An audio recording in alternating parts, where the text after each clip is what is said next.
Hi, it's Anthony with Land Title. Came to bring you your first to know update for Greater Metro Denver. Take a look at this. We're tracking right in line with where we were in 2024 for our single family home prices.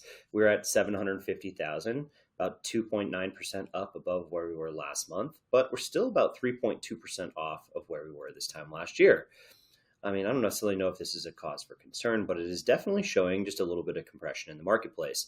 The median price, same thing, started a little lower, but we are up 2.8% from this time last month, kind of on that same trajectory, but we're actually down right around the 2014 prices again at minus 1.6% from this time last year. The condo townhouse market, this is the one that is really the cause for concern. So keep your eyes on this year.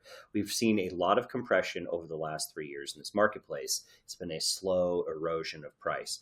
So we're at 415,000 right now. That's about 7.8% below this time last year. That's $35,000 off the average.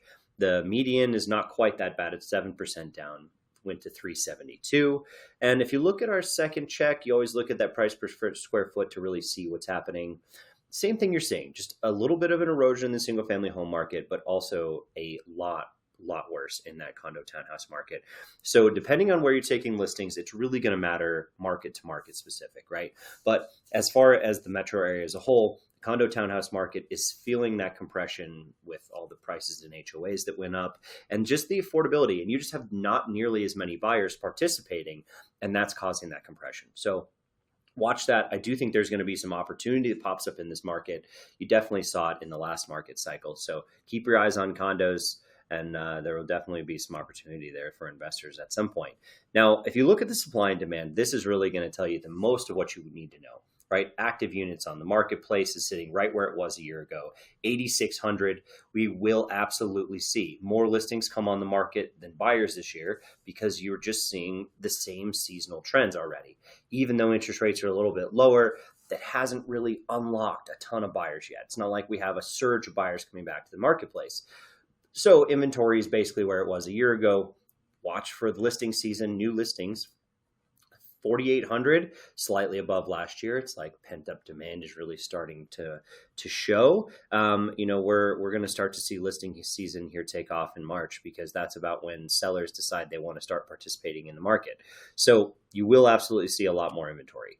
The demand side of things, those pending under contracts, have looked better, right? In February, we saw 13% more under contracts. That's a great sign. It's just not even close to enough to offset how many sellers want to be in the marketplace. So we're still going to see that month supply of inventory rise all the way through the middle of the year. Now, last year, what caused a lot of the price erosion was the fact that the month supply of inventory peaked in June and we had frustrated sellers and buyers way had the advantage. So stuff came off the market with frustrated sellers and buyers really negotiating heavily more so than usual. And so that has been the number one change. We're at 2.5 months of inventory, but watch for it to rise, even though there are definitely pockets that feel like sellers have, all the cards. They absolutely will only be that way for a little bit of time before there is a lot more inventory active and buyers really get to choose what they want. 58 days in MLS is still pretty quick relatively, right? Last month was 72 days. It's the highest we've seen in a while. If this trends a little bit above where it was last year, but don't be surprised because of that added, seller activity with, still sort of a muted buyer response. But, we will speed up all the way through that May, June timeframe. Now, if you look at the close the list price, you can see that we were at 98% last month. We've definitely creeped up a little bit from there since that was a little bit of a tough start to the year. But this just means, 0.3% less than this time last year means buyers have just a little bit more of an upper hand than they did a year ago. So I think that's super important. The last thing I wanted to share with you is just what's happening showing traffic wise, because I always feel like this is a really good indicator for what buyer activity is going to happen here in the future. We're at 6.6 showings per listing right now. That's about 8% more showings per listing than we had this time last year, with a very similar amount of listings on the marketplace. They're all going under contract in the same amount of time, 16 showings. As we saw last year, that usually trends down into the middle of the year too as things pick up.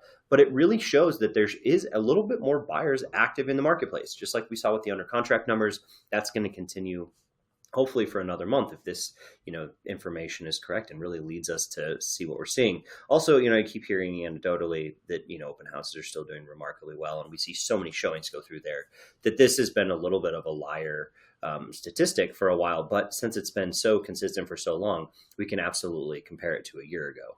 If you have other questions, concerns, need other information to work with your buyers or sellers, don't hesitate to reach out. Lots of marketplaces we offer to help out, so always happy to be there. If you want more content like this, like and subscribe to the YouTube channel. Catch you next time.